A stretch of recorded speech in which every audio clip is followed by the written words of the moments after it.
Doctor, ಈಗ ನೀವು ಮಾತಾಡ್ತಾ ಹೇಳಿದ್ರಿ ಎಣ್ಣೆ ಉಪಯೋಗಿಸುವಂಥದ್ದು ಅಂತ. ಹಾಗಿದ್ರೆ ಹಾರ್ಟ್ ಅಟ್ಯಾಕ್ಗೂ ಅಥವಾ ಹಾರ್ಟಿನ ಹೆಲ್ತ್ಗೂ ಕೂಡ ನಾವು ಅಡಿಗೆಗೆ ಬಳಸುವಂಥ ಎಣ್ಣೆ ಆಗಿರ್ಬೋದು ಅಥವಾ ನಾವು ಹೊರಗಡೆ ತಿನ್ನುವಂಥ ಫುಡ್ಡಲ್ಲಿರುವಂಥ ಎಣ್ಣೆ ಹೇಗೆ ಕನೆಕ್ಷನ್ ಇರುತ್ತೆ ಅಂತ? ನಾವು ಎಣ್ಣೆ ಪದಾರ್ಥ ಅಂತಂದರೆ ಕೊಲೆಸ್ಟ್ರಾಲ್ಗೆ ರಿಲೇಟ್ ಮಾಡಲಿಕ್ಕೆ ನೋಡ್ತೇವೆ. ಸಾಧ್ಯದಷ್ಟು ನಾವು ಸ್ಯಾಚುರೇಟೆಡ್ ಫ್ಯಾಟ್ಸನ್ನು ಅವಾಯ್ಡ್ ಮಾಡಬೇಕು.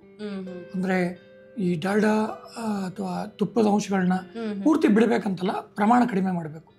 ಆಮೇಲೆ ಯಾರು ತುಂಬ ಸಸ್ಯಾಹಾರಿ ಇರ್ತಾರೋ ಅವರಿಗೆ ಅಷ್ಟೊಂದು ಸಮಸ್ಯೆ. ಮಾಂಸಾಹಾರಿ ಅಂದರೆ ಎಲ್ರಿಗೂ ಸಮಸ್ಯೆ ಅಂತಲ್ಲ. ಮಾಂಸಾಹಾರಿ ಐಟಮ್ಗಳಲ್ಲಿ ಸಾಧ್ಯವಿದ್ದಷ್ಟು ಫಿಶ್ಶು, ಎಗ್ ವೈಟ್ಗಳು ಅವು ಹಾರ್ಟಿಗೆ ಅಷ್ಟೊಂದು ತೊಂದರೆ ಮಾಡಲ್ಲ. ನಾವು ಕನ್ಸ್ಯೂಮ್ ಮಾಡಿದ ಈಗ ಮೀಟ್ ಅಂತ ಏನು ಹೇಳ್ತೇವೆ, ರೆಡ್ ಮೀಟು, ಅದನ್ನ ಪ್ರಮಾಣವನ್ನು ನಾವು ಕಡಿಮೆ ಮಾಡಬೇಕಾಗತ್ತೆ. ಅದರಲ್ಲಿ ತುಂಬ ಬ್ಯಾಡ್ ಕೊಲೆಸ್ಟ್ರಾಲ್ ಇರುತ್ತೆ. ಎಣ್ಣೆ ಪದಾರ್ಥ ಕೂಡ ನಾವು ಈಗ ಕೋಲ್ಡ್ ಪ್ರೆಸ್ಡ್ ಆರ್ಗ್ಯಾನಿಕ್ ಆಯಿಲ್ಗಳನ್ನು ಯೂಸ್ ಮಾಡಿದರೆ ಅದು ಕ್ವಾಲಿಟಿ ಚೆನ್ನಾಗಿರುತ್ತೆ. ಅದರಲ್ಲಿ ಸ್ಯಾಚುರೇಟೆಡ್ ಫ್ಯಾಟ್ ಕಂಟೆಂಟ್ ಕಡಿಮೆ ಇರುತ್ತೆ. ನಾವು ಸನ್ಫ್ಲವರ್ ಆಗಲಿ ಯಾವುದಾದ್ರೂ ಯೂಸ್ ಮಾಡಲಿ, ಅದನ್ನು ನಾವು ಸರಿಯಾಗಿ ಪ್ಯೂರಿಫೈಡ್ ಮಾಡಿದಂಥ ಇದನ್ನು, ಅದು ಕಾಸ್ಟ್ಲಿ ಆದರೂ ಕೂಡ ನಾವು ಅದನ್ನು ಯೂಸ್ ಮಾಡಿದರೆ, ಆರ್ಗ್ಯಾನಿಕ್ ಅಥವಾ ಕೋಲ್ಡ್ ಪ್ರೆಸ್ಡ್ ಆಯಿಲ್ಸ್ಗಳನ್ನು ಯೂಸ್ ಮಾಡಿದರೆ, ಅಂದರೆ ಗಾಣದ ಎಣ್ಣೆ, ಅದರಿಂದ ಸ್ವಲ್ಪ ಎಣ್ಣೆಯ ನಮ್ಮ ದೇಹದ ಮೇಲೆ ಆಗ್ತಕ್ಕಂಥ ದುಷ್ಪರಿಣಾಮ ಇರುತ್ತೆ, ಅದನ್ನು ನಾವು ಕಡಿಮೆ ಮಾಡ್ಬೋದು. ನಾವು ಫ್ಯಾಟು ಆಯಿಲ್ ಇಲ್ಲದೆ ಬದುಕೋಕ್ಕಾಗಲ್ಲ. ನಮ್ಮದು ಆಹಾರದಲ್ಲಿ 20-30% ಕಾಂಪೊನೆಂಟ್ ಆಯಿಲ್ ಇರಲೇಬೇಕು.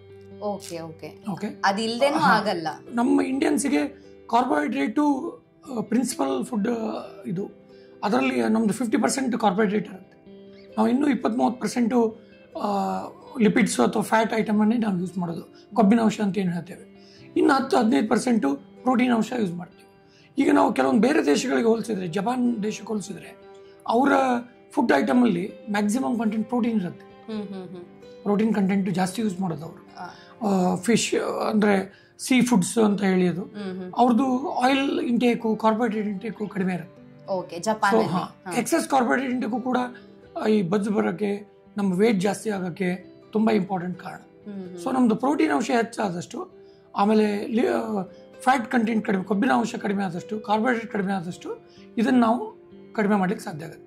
ಜಾಸ್ತಿ ವೆಜಿಟೇಬಲ್ಸು, ಫ್ರೂಟ್ಸು ಇದನ್ನು ನಾವು ಸರಿಯಾದ ಪ್ರಮಾಣದಲ್ಲಿ ಉಪಯೋಗಿಸಿದರೆ, ಜಂಕ್ ಫುಡ್ಗಳನ್ನು ಅವಾಯ್ಡ್ ಮಾಡಿದರೆ ಇದು ನಮಗೆ ಹೆಲ್ಪ್ ಆಗುತ್ತೆ.